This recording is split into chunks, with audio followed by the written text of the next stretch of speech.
GRT Shubh आरंभम GRT Jewelers Meenakshi Faculty of Pharmacy admission open for B.Pharm. Apply now. நம்ம சென்னை சில்க்ஸின் பெருமை மிகு ஆடி sale, தரமான ஆடி, பெருமை மிகு ஆடி.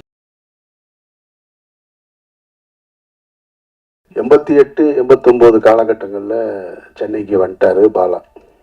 நானும் அவர் தான் சென்னைக்கு ஒன்றா வந்தோம்.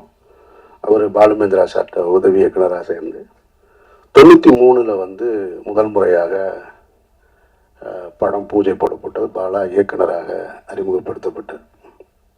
அந்த படத்துக்கு பேர் வந்து அகிலன். தமிழ் சினிமா வரலாற்றிலேயே அல்லது இந்திய சினிமா வரலாற்றிலேன்னு கூட சொல்லலாம். காலையில் பூஜை போட்டு அன்றைய மாலையே படம் ட்ராப் ஆன படம் அந்த படம் தான். அப்படி ஒரு ஹிஸ்ட்ரி அந்த படத்துக்கு இருக்குது. அகிலன்ற டைட்டிலில் காலையில் பூஜை, மாலையே வந்து இந்த படம் ட்ராப் இனிமேல் பண்ண மாட்டாங்க அப்படின்னு சொல்லியாச்சு. அதற்கு பின்னால் பல நாயகர்கள். இந்த பாலான்றவர் யார் அப்படின்னா, பாலு மகேந்திரான்ற அப்படின்ற அந்த ஒரு மரத்திலிருந்து பறிக்கப்பட்ட ஒரு பழம். அது அன்னைக்கு விதைக்கப்பட்டது, ஆனால் முளைக்கலை. அது முளைக்காமல் அப்படியே நின்று போயிடுச்சு. கிட்டத்தட்ட பட்டு போயிடுச்சுன்னு கூட சொல்லலாம். அதற்கு பின்னால் நிறைய புதுமுகங்கள் அந்த படத்தில் நடிக்கணுன்ற கிட்டத்தட்ட அன்றைக்கு பீக்கில் இருந்த திரு ரஜினிகாந்த் அவர்களும் கமலஹாசன் அவர்களும் தவிர, மூத்த நடிகர்கள் தவிர எல்லா நடிகர்களுமே வந்து அந்த கதைக்குள்ளே வந்து போயிருப்பாங்க அந்த கதைக்கு. இது போக நிறைய புதுமுகங்களை பார்த்து புதிய தயாரிப்பாளர்கள் அது இதுன்னு பார்க்காத ப்ரொடியூசர்ஸே கிடையாது, பார்க்காத ஹீரோஸே கிடையாது. இன்னைக்கு இருக்கிற பெரிய பெரிய ஸ்டார்லாம் அதில் கமிட் ஆகிருக்காங்க. அந்த தகவல் வந்து தவறான தகவலாக இருக்காதுன்னு நினைக்கிறேன் நான். அல்டிமேட் ஸ்டார் கூட அந்த படத்தில் கமிட் ஆகி அப்புறம் பண்ணாமல் இருந்தவர் தான். அப்படி ஒரு ப்ராஜெக்ட் அது. நிறைய ஹீரோஸ் இன்னும் சொல்லிக்கிட்டே போகலாம், நிறைய ஹீரோ. அப்புறம் திரும்ப 97 கந்தசாமின்ற சசிகுமார் இருக்காங்க நம்ம நடிகர், அவருடைய உறவினர் ஒருத்தர் மூலமாக அந்த படம் துவங்கப்பட்டது. கந்தசாமின்ற ஒரு தயாரிப்பாளர் தான் அந்த படத்தை துவங்கினார். அகிலன்ற படத்துக்கு சேதுன்னு பெயர் மாற்றியாச்சு. அன்னைக்கு காலையில் பூஜை, இங்கே தான் பூஜை, பிரசாத் ஸ்டுடியோவில் தான். அதனால தான் அதை நான் நினைவுபடுத்தி இப்போ நான் சொல்கிறேன். நான் காலையில் பூஜை, நாங்கள் பூஜை போட்டோம், படைப்பாளிகள் ஸ்ட்ரைக் ஆரம்பிச்சிட்டாங்க. அப்படியே நின்று போச்சு. விக்ரம்ன்ற ஒரு நாயகனை வந்து உள்ளே கொண்டு வர்றோம். அவர் 12 வருடங்களாக போராடிக்கிட்டு இருக்காரு வெற்றிக்காக. அந்த நாயகன் உள்ளே வர்றாங்க. அபிதான்ற ஒரு பொண்ணு ஹீரோயினாக இன்ட்ரடியூஸ் ஆகிறாங்க. இவ்வளவும் இருந்தும் அந்த படம் ட்ராப் ஆயிடுச்சு. படைப்பாளிகள் பிரச்சனை இல்லை. இப்போ எடுப்போமா, இன்னைக்கு எடுப்போமா, நாளைக்கு எடுப்போமான்னு தெரியாமல் அப்படியே காத்திருந்து ஒரு வருடம் 1.5 வருடங்களுக்கு பிறகு அந்த படம் துவக்கப்பட்டது. குறித்த பட்ஜெட்டில் முடிக்க முடியலை. அதனால் அது அடுத்த கட்டத்தை போய் 2000 தான் அந்த படம் முடிவுக்கு வந்தது. சரி, முடிவுக்கு வந்ததுக்கு பின்னாடி அந்த படம் விற்பனைக்கு இருந்ததான்னு கேட்டால் அந்த படம் விற்பனைக்கு இல்லை, யாரும் வாங்கலை எல்லாமே. ஆனால் அந்த படத்தை டப்பிங்லேயோ எஃப்எக்ஸ்லேயோ பார்த்தவங்க எல்லாம் இந்த 97 தொடங்கி 93 தொடங்கி 2000 வரைக்கும் பல இயக்குனர்கள், பல தயாரிப்பாளர்கள் எங்களை கிராஸ் பண்ணி போயிட்டே இருக்காங்க.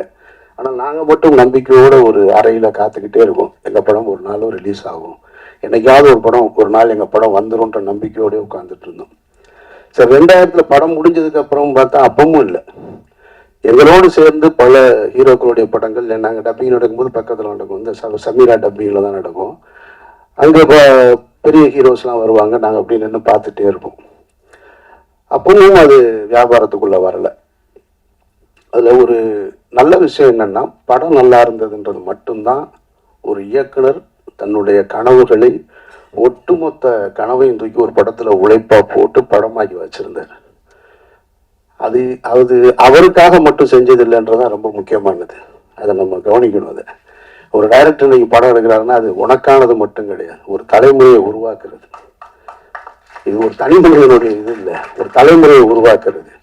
பாலுமகேந்திரான்ற மரத்திலிருந்து அந்த படத்தை எடுத்து 2வது முறையாக விதைக்கப்பட்டது தான் சேது.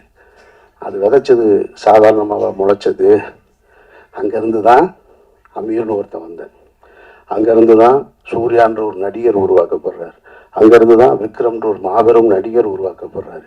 சூர்யான்ற நடிகர் தான் பல கம்பெனிகளை உருவாக்குறாரு, பல இயக்குனர்களை அறிமுகப்படுத்துகிறாரு. அமீர்ன்ற ஒரு இயக்குனர் வரும் பொழுது சசின்ற ஒரு இன்னொரு இயக்குனர் வரும். இன்னொரு சசின்ற இயக்குனர் வரும்போது சமுத்திரக்கனி வர்றான், கஞ்சா கருப்பு வர்றான், நமோ நாராயணன் வர்றான், புதிய புதிய தயாரிப்பாளர்கள் வர்றாங்க. இப்படி போய்கிட்டே இருக்கு. அப்போ அந்த காலகட்டத்தில் 2000 படத்தை எடுத்து முடிக்கும் பொழுது எங்களுக்கு இருந்த நம்பிக்கை படம் நல்லா இருக்கு, அவ்வளோதான், வேறு எதுவுமே தெரியாது. படம் விற்பனை ஆகலை.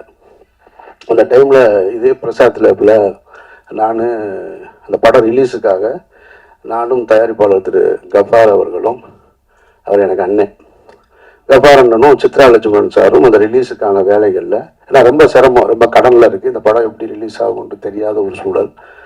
அப்போ நின்றுட்டு இருக்கும்போது பக்கத்தில் கமல் சார் இருக்காங்க. ஹேராம் படம் ஒர்க்கு போயிட்டுருக்கு அவருக்கு. நானும் சின்ன வயசுலேருந்து கமலஹாசன் அவருடைய மாபெரும் ரசிகர். நான் அவரையெல்லாம் பார்த்துட மாட்டோமா, அவர் கூட நின்ற மாட்டோமா, அவருடைய விரல் நுனியை தொற்ற மாட்டோமா அப்படின்னு ஏங்கிக்கிட்டு இருந்த ஒரு நபர். அவர் அப்படி நிற்கிறாரு, இவ்வளோ பெரிய தாடி வச்சுட்டு. சித்ரா சாரை பார்த்த உடனே கமல் சார் கூப்பிட்டு பேசினார். என்ன சித்ரா இங்கே இருக்கீங்கன்னாரு. இல்லை இந்த மாதிரி சேதுன்னு ஒரு படம் அப்படின்னோடனே கமல் சார் சொன்ன வார்த்தை, அவன் கேள்விப்பட்டேன் அப்படின்னாரு. அதுதான் எங்களுடைய முதல் வெற்றி. படம் ரிலீஸ் ஆகலை. ஒரு புதிய படைப்பு யாருக்கு போய் சேர்ந்துருக்கு, ஒரு உலக நாயகன்கிட்ட போய் சேர்ந்துருக்கு. ஆமாம் கேள்விப்பட்டேன், நல்லா இருக்குன்னு சொல்கிறாங்க அப்படின்னாரு. நான் பக்கத்தில் இருந்து இப்படி பார்த்துக்கிட்டே இருக்கேன். கமல் சார் வாயவே பார்க்குறேன். அவர் என்ன சொல்கிறாரு, இது யார் அப்படின்னாரு. லாஸ்டன். ஓ அப்படின்ட்டு அவர் ஹேராம் பற்றி பேச ஆரம்பிச்சிட்டார். திரும்ப எல்லாம் ஹேராம்லாம் பேசிட்டு திரும்ப ரிலீஸ் ஆயிருமா அப்படின்னாரு. இல்லை அதுக்கு தான் வந்திருக்கோம் அப்படின்ற. ஓகே வாழ்த்துக்கள் அப்படின்ட்டு போயிட்டார். ஸோ அந்த படம் அப்புறம் இதே பிரசாத் ஸ்டுடியோவில் தான், லேபில் தான், இதே லேபில் தான் விடிய விடிய நான் பாலா எல்லாம் நின்றுட்டு இருந்தோம். அன்றைய இரவு அந்த பாலாவுடைய நடவடிக்கைகள்லாம் நீங்கள் பார்த்தீங்கன்னு வச்சுக்கல, எங்களெல்லாம் கவனிக்கப்படாத ஒரு ஆள். நான், பாலா, சசி. இன்றைக்கு வாசலில் வந்து இறங்கும்போது அங்கேயே கேமரா வந்துடுது. அங்கேருந்து அப்படியே ரிவர்ஸ்லேயே வர்றாங்க ரிப்போர்ட்டர்ஸ்லாம். பாவமாக இருக்கு, எங்கேயாவது தடிக்க விழுந்துருவாங்களோன்னு. இந்த லேபுக்குள்ளே விடிய விடிய 3 பேர் சுற்றிக்கிட்டே இருக்கோம். அதில் நான் கைலியோட சுற்றிக்கிட்டே இருக்கேன். ஒரு 6 பிரிண்ட்டு தான், வெறும் 6 பிரிண்ட்டை எடுத்துட்டு இங்கேருந்து ஒரு கனவுகளை சுமந்து கொண்டு மதுரை, திருச்சி இப்படி நான் கொடுத்துட்டு திண்டுக்கல்னு கொடுத்துட்டு போனேன். நான் அப்படி ரிலீஸ் ஆன படம் தான். படம் நல்லா இருந்ததுனால தான் இவ்வளவு பெரிய அந்த விதை பெரிய ஆலமரமாகி பல கிளைகளை உருவாக்கி இருக்கு. அதனால் நீங்கள் புதிய வாய்ப்பை வந்து ஒருத்தர் கொடுத்தாரு. இப்போ எனக்கு வாய்ப்பு கொடுத்தவர் வந்து கணேசன் இப்போ சொன்னார் இல்லையா, அவர் தான் என்னை தேர்ந்தெடுத்தார். இங்கே மனிதர்கள் எல்லோருமே வெற்றி அடைந்தவர் எல்லோருமே சொல்லுவாங்க, நான் தன்னால் வளர்ந்தவன் அப்படின்னு சொல்லுவாங்க. உலகத்தில் ஒருத்தர் அப்படி இல்லவே இல்லை. தன்னால் ஒருத்தர் வளரவே முடியாது. இன்னொரு கை பிடிச்சி தூக்கலைன்னு சொன்னால் ஒருத்தர் வளரவே முடியாது. அப்படி வளர்ந்ததா யாராவது சொன்னா அப்படின்னு சொன்னால் அது ஒரு பொய். அது வேணால் சினிமாவில் ஒரு கைதட்டுறதுக்கு வசனமாக இருக்கலாமே தவிர வாழ்க்கையில் அப்படி கிடையாது. நம்ம பிறப்பே தாய் தந்தையோட உதவியால் தான் இருக்கும்போது அப்புறம் நம்ம வெற்றி அடைவது மட்டும் தன்னால் எப்படி நடக்கும்? அப்படி நடக்கவே நடக்க. உங்களை பற்றி பேசுவதற்கு இன்னொருத்தர் வேணும். நீங்கள் போய் கேட்டீங்கன்னா செய்யறதுக்கு இன்னொரு கை இல்லாமல் உங்களுக்கு வாழ்க்கையே கிடையாது. அப்படி ஒரு கை தான் இப்போ அவர் மகேஷ் அவர்கள் வந்திருக்கிறாங்க. அப்படித்தான் எனக்கு ஒரு கணேஷ் வந்தார். இவனுக்கு யூகேலேருந்து வந்திருக்காரு, எனக்கு யூஎஸ்லேருந்து வந்தார். இன்னைக்கு வெற்றி அடைஞ்சதுக்கப்புறம் சொந்தக்காரங்க வருவாங்க, நண்பர்கள் வருவாங்க, பெரிய பெரிய பணக்காரர்கள்லாம் வருவாங்க. ஆனால் தொடக்க காலகட்டத்தில் துவக்கத்தில் இவன் டைரக்டர் ஆவான், நான் அமீரா மட்டும்தான் இருந்தேன். என்னை இயக்குனர்ன்ற முதல் அந்த வார்த்தையை பயன்படுத்தினது என்னுடைய கணேசார் தான். அவர் இல்லைன்னு சொன்னால் அவர் முதலீடு செய்யலைன்னா நான் இல்லை இங்கே, நான் அதுக்கப்புறம் சொந்த படம் எடுத்திருக்க முடியாது. ஸோ அப்போ அந்த உதவியை மகேஷ் அவர்கள் செய்திருக்கிறார்கள். சாம் செய்ய வேண்டியது அந்த படத்தை நல்ல படமாக எடுத்துக்கணும். அப்போ இன்னைக்கு விளைக்கப்பட்டுருச்சு, இனி நீ இதை முளைச்சி எடுத்துட்டு வேண்டிய முழு உழைப்பும் உன்னிடத்துல இருக்கு. இங்கே நிகழ்ச்சி சிறப்பாக நடத்தி கொண்டிருந்த படவா கோபி, ஜீவா போன்றவர்கள்லாம் எனக்கு ரொம்ப பரிச்சயமானவர்கள், ஆனால் பழக்கம் இல்லை. ஆனால் பரிச்சயத்திலே ஒருத்தருக்கு ஒருத்தர் அன்பை பகிர்ந்து கொள்ளக்கூடிய அந்த ஒரு உறவு தான் அண்ணன்னு பார்த்தவொடனே கட்டி பிடிக்கிறது மாதிரியானது. எனக்கு அவர் இந்த நிகழ்ச்சியை ரொம்ப சிறப்பாக நடத்தினாரு. ஆனால் ஒரு வருத்தம் என்ன, 2 வருத்தம் இருக்கு. ஒன்று இவங்கிட்ட, இன்னொன்று அவர்கிட்ட. இங்கே அறிமுகப்படுத்தும் பொழுது ஒவ்வொருத்தராக எந்திரிச்சு நீங்கள் கை தூக்குங்க, கை தட்டுங்க. இந்த அறிமுகம் தேவையில்லை. நீங்கள் உழைங்க, நீங்கள் கடுமையான உழைப்பை போடுங்க, உங்களோட திறமையை கொண்டு வாங்க. உங்கள் பேர் சொன்னோன்னே அவங்க கை தட்டுவாங்க, அவங்க கை தட்டுவாங்க. நம்ம போய் ஒருத்தரை காமிச்சு உங்களுக்கு கைதட்டி, எனக்கு பிடிக்காத செயல் மேடையில் ஒருத்தரை அழைக்கும் போது நீங்கள் கைதட்டுங்கன்னு சொல்றது அது தேவையே இல்லை. நீங்கள் உழைங்க, உங்களுடைய திறமை கைதட்டல் வந்துக்கிட்டே இருக்கும்.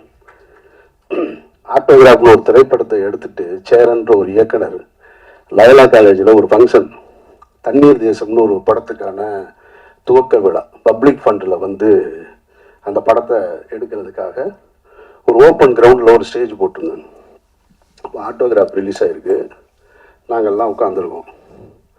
சேரன்ற இயக்குனர் கார்லேருந்து இறங்கி உள்ளே வர்றாரு. கிட்டத்தட்ட ஒரு 2000 பேர் அமர்ந்திருந்த ஒரு அரங்கம், அது ஓப்பன் ஸ்டேடியம். 2000 பேரும் அவர் காரிலிருந்து இறங்கி மேடைக்கு வருவது வரைக்கும் கைதட்டலை துவங்கியவர்கள் நிறுத்தவே இல்லை. சேரனுக்கு கிடைத்த மிகப்பெரிய அங்கீகாரம் அது ஆட்டோகிராஃப்ன்ற படத்துக்கு கிடைத்த ஒரு அங்கீகாரம். அப்போ நம்மளுடைய உழைப்பும் நம்மளுடைய திறமையும் கைதட்டலை பெற்று தரும்ன்றது தான் மறுக்க முடியாத உண்மை. ரெண்டாவது, எனக்கு இவனை வந்து என்கிட்ட இருந்து சசிகிட்ட சமுத்திரக்கனிகிட்ட போயிட்டான்னு சொல்கிறத விட கனி வந்து எடுத்துக்கிடுவான். அதில் வந்து பெரிய கில்லாடி அவனுக்கு தெரியும் யார் யாரை தூக்கிட்டு போகணும்னு. சசியை தூக்கிட்டு போனான், இவனை தூக்கிட்டு போனான், இந்த நடராஜன் என்னுடைய காஸ்டியூம் அவனை தூக்கிட்டு போயிட்டான், எல்லாரையும் எடுத்துட்டு ஓடிடுவான். ஆனால் அது கடைசி நேரத்திலாம் சொல்லுவான், முன்னாடியே சொன்னால் நம்ம எதுவும் சொல்லிடுவோன்றதுக்காக. அப்படி ஒரு சரியானவனை எடுத்துக்கிட்டான். எனக்கு என்ன ஒரே ஒரு வருத்தம்னா, டைட்டில் மட்டும்தான் வருத்தம். ஒருவேளை இது பெரிய ஹிட் ஆனாலும் ஆகலாம். ஆனாலும் யோலோ அப்படிங்கும்போது ஒரு முதல் படத்தை இயக்குனரை எப்படி அழைக்கணுன்றது இருக்குல்ல, இவனை எப்படி கூப்பிடுறதுன்னு தெரில. யோலோ சாமி கூப்பிடணும் போல இருக்கு. அதனால் அதுக்குள்ளே இருக்கிற ஆழமான அர்த்தம் இருந்திருந்தாலும் வேற பேர் பரிசீலனை இருந்திருக்கலாம், சொல்ல முடியாது. ஒருவேளை ஆட்டோகிராஃப் வைக்கும்போதும் இந்த மாதிரி தான் இருந்தது. ஆட்டோகிராஃப் ஏன் வச்சாங்கன்னு சொல்லி, ஆனால் அதுவே பெரிய ஹிட் ஆயிடுச்சு. மற்றபடி இந்த நாள் மற்ற எல்லோருக்கும் ஒரு சம்பிரதாயமான நாளாக இருக்கும். இந்த விழாவும் ஒரு சம்பிரதாயமான விழாவாக இருக்கும். ஆனால் இதில் உழைக்க இன்றைக்கு அந்த விதைக்கப்பட்டவர்களுக்கு ஆத்மார்த்தமாக வந்து நிற்கிற எல்லோருக்குமே வந்து என்னுடைய நன்றியை நான் தெரிவிச்சுக்கிறேன். ஏன்னா இதுலேருந்து எவ்வளோ பேர் வரப்போகிறாங்கன்னு தெரியும். பாலுமேந்திரா சார் வந்து உங்களுக்கு தெரியும், பாலுமேந்திராட்ட இருந்து நிறைய கனிகள் எடுத்து விதைக்கப்பட்டது. ஒரு பக்கம் வெற்றிமாறன் டீமு, ஒரு பக்கம் ராம் போன்றவர்கள். பாலாட்டிருந்து வந்தவங்க தான் நாங்கள் எல்லாருமே. ஆனால் ஒரு கட்டத்தில் நின்றுச்சு. எனக்கு பின்னால் சசி, சமுத்திரகனி, அப்புறம் துரைவாணன் ஒரு இயக்குனர் எனக்கிட்ட இருந்து வந்தான். ஆக்சுவலாக அவன் உடல்நிலை சரியில்லாமல் ஒரு படம் இயக்குனா ஆனால் இறந்துட்டான். ஸோ ஒரு சின்ன கேப் விழுந்துருச்சு. அந்த கேப்பை திரும்ப அந்த தோட்டத்தை துவங்குவதற்கு வந்து சாம்பு வந்திருக்கான். இதை எடுத்துட்டு போகணும். இன்னும் எனக்கு ஒரு ஆசை இருக்கு. சரி, என்கிட்ட இருந்து ஒரு ரெசிஸ்டன்ஸ் யாராவது அடுத்த கட்டத்தை நோக்கி போகணும் அப்படின்ற ஒரு ஆசை இருந்துக்கிட்டே இருக்கு. அதை செய்வான்ற நம்பிக்கையோடு இருக்கேன் நான். பாலா வந்து பருத்தி வீரன் முடிச்சுட்டு, நான் மௌனம் பேசியதை முடிச்சு, ராம் முடிச்சு, பருத்தி வீரன் முடிச்சதுக்கப்புறம் என்னை கூப்பிட்டு ஆஃபீஸில் உட்காந்து பேசும்போது ஒரு வி ஃபைண்டர் எடுத்து கையில் கொடுத்தாரு. இந்த வி ஃபைண்டரை கொடுத்து, இது என்னன்னு தெரியுமாடா அப்படின்னு. தள்ள சொல்லு அப்படின்னு. இது வந்து பாலுமேந்திரா சாருக்கு அவருடைய குருநாதர் கொடுத்தது. அவர் பாலுமேந்திரா சாருக்கு கொடுத்தாரு. பாலுமகேந்திராட்ட இருந்து பல பேர், எவ்வளவோ பேர் வந்து போயிருக்காங்க. ஆனால் அவர் எனக்கு கொடுத்தாரு. நான் உனக்கு கொடுக்கல. எப்போ கொடுக்கல? மௌனம் பேசி கொடுக்கல, ராமுக்கும் கொடுக்கல. பருத்தி வீரன் முடிச்சதுக்கப்புறம் உன் கையில் கொடுத்தேன்னு என் கையில் கொடுக்குறேன். இப்போ அதை நான் வாங்கி வச்சுட்டு யாருக்கிட்டையாவது கொடுக்கணும்னு இருந்தேன். சசி வந்துட்டான். சசி வந்து சுப்பிரமணியபுரம்ன்ற ஒரு மாபெரும் படத்தை, ஒரு காவியத்தை கொடுத்துட்டு போயிட்டான். ஆனால் சரி கொடுக்கலாம் அப்படின்னு நினைக்கும் போது நமக்கு ஒன்று இருக்கும்ல, நம்ம 3 படம் பிடிச்சதுக்கப்புறம் தானே கொடுத்தாங்க, இவனுக்கே முதல் படத்துல கொடுக்கணும் அப்படின்னு என்னன்னா கொடுத்துருக்கணும் உண்மையிலே அவன் கையில். ஆனால் அது ஒரு வகையில் கூட நல்லதாக போச்சு கொடுக்காம இருந்தது. ஏன்னா அது யாருக்கிட்ட போகணும்னு அது முடிவு எடுத்துக்கிறது அப்படின்னு நான் நினைக்கிறேன் நான். ஏன்னா அவன் அடுத்து டைரக்ட் பண்ணல, அடுத்தடுத்து முழு நேர நடிகராக மாறிட்டு நம்ம கொடுத்துருந்தோன்னு வச்சுங்க, அங்கேயே தேங்கி இருந்திருக்கும். அப்போ அது இன்னும் என்கிட்ட தான் இருக்கு. அதை பெறுவதற்கான சந்தர்ப்பம் சாமுகிட்ட இருக்கு. இறைவன் அருள் இருந்தா அதை நீ பெற்றுக்கொள்ளலாம். மற்றபடி இந்த ஒட்டுமொத்த குழுவிற்கும் என்னுடைய நெஞ்சார்ந்த வாழ்த்துக்கள். ரமணா, சிவா, மற்றபடி புதிய கலைஞர்கள் எல்லோருக்கும் என்னுடைய நெஞ்சார்ந்த வாழ்த்துக்கள். இறைவன் அருளால் இந்த படம் மிகப்பெரிய படமாக வரணும் அப்படின்னு நான் வாழ்த்துறேன். நன்றி. GRT Shubh आरंभम GRT Jewelers. Meenakshi Faculty of Pharmacy. Admission open for B.Pharm. Apply now. நம்ம சென்னை சில்க்ஸின் பெருமை மிகு ஆடி சேல். தரமான ஆடி, பெருமை மிகு ஆடி.